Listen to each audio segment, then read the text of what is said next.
একটু রং ধরলে আমি টমেটো তুলে নিই। যেমন এইটা দেখো রং ধরে গেছে, এই যে বুঝতে পারছো, এই জায়গাটা দেখো অন্যরকম কালার হয়ে গেছে, তাই আমি তুলে নিচ্ছি।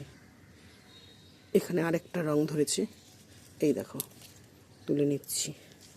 আর এইখানে বন্ধুরা এই টপটায় 6x6 টপে দেখো একটা অনেক বড় টমেটো হয়ে রয়েছে। এই যে এইটাকে আমি হারভেস্ট করবো, তোমাদের দেখাবো। এই দেখো এই টমেটোটা দেখতে অদ্ভুত, দেখো দেখেছো, এই দেখো এই দেখো অনেকটা জমজের মতো, বুঝেছো, কিন্তু এটা জমজ না, দেখো অনেকটা জমজের মতো।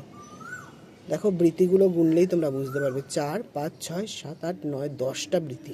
এই যে এইগুলো বৃতিগুলো দেখেছো, 10খানা রয়েছে। টমেটোতে ন্যাচারাল 5টা কি 6টা থাকে। এটা অনেকটা জমজের মতো, কিন্তু এটা জমজ নয়, এটা একটাই। দেখেছো কি সুন্দর।